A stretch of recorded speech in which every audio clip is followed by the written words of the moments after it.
des protecteurs de l'idéologie de Lumumba. Au sein de ce mouvement, nous avons comme mission défendre et vulgariser la pensée de Patrice Emery Lumumba, former une jeunesse éveillée, responsable et panafricaniste, capable de relever les défis, promouvoir une Afrique libre, unie, souveraine et totalement décolonisée, lutter contre toute forme d'oppression, d'exploitation et d'aliénation, porter la voix des peuples et bâtir un avenir digne pour les générations futures. Lutter pour l'autodétermination de notre peuple, l'autoprise en charge de notre peuple, la dignité humaine. Lutter pour que chaque peuple retrouve sa dignité humaine, son travail et son dévouement au pays. Lutter aussi pour la justice sociale.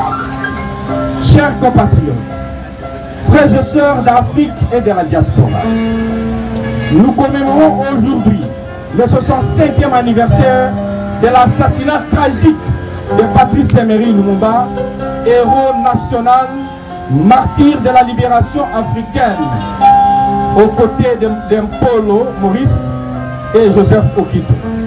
Leur seul crime fut d'avoir cru en un Congo libre, souverain et uni, et d'avoir refusé toute soumission aux intérêts impérialistes.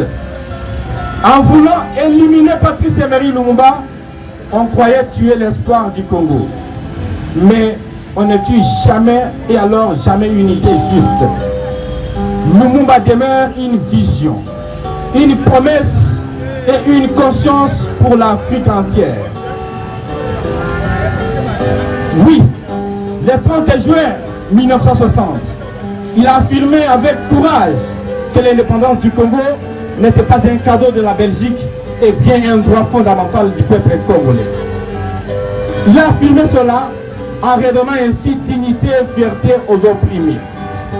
65 ans après son assassinat, son message reste d'actualité. L'impérialisme, le néocolonialisme et la trahison des élites persistent encore dans notre pays et dans toute l'Afrique. Face à cela, le mouvement des protecteurs de l'idéologie de Lumumba poursuit les combats pour la souveraineté, la justice sociale et l'unité africaine. Lumumba vit encore dans chaque Africain, surtout ceux-là qui refusent l'injustice, lutte pour la dignité. Notre devoir est clair: éduquer la jeunesse, défendre la souveraineté de nos peuples, refuser la corruption et faire de l'unité africaine une réalité. Nous adressons par cette occasion nos sincères félicitations et fraternelles à notre camarade et ambassadeur du mouvement des protecteurs de l'idéologie de Lumumba. Nous citons Michel Kukambola Dinga, dit Lumumba Veya, pour s'être imposé comme une figure emblématique des tribunes lors de la Coupe d'Afrique des Nations, parce que c'est un symbole de l'unité. Une Coupe d'Afrique, c'est le symbole de l'unité africaine. Voilà pourquoi Patrice Emery Lumumba a milité pour l'unité en disant: nous devons bannir le tribalisme et privilégier l'unité nationale, parce que sans l'unité nationale, c'est l'effondrement du Congo. Oui, Lumumba Veya, par son attitude singulière, il a marqué les esprits et resté complètement immobile durant toutes les rencontres sportives, sans chanter ni bouger. Cela n'est pas donné à tout le monde. Ce n'est vraiment pas donné à tout le monde. Par ce geste, Lumumba Kuka, alias Lumumba Veya, reproduit fidèlement la posture de ce monument que nous voyons ici. C'est pour valoriser la lutte de Lumumba. Et aujourd'hui, on parle de Lumumba partout. Même ceux-là qui ne le connaissaient pas sont en train de fuir Lumumba à travers ces gestes que notre compatriote a fait lors de la CAN.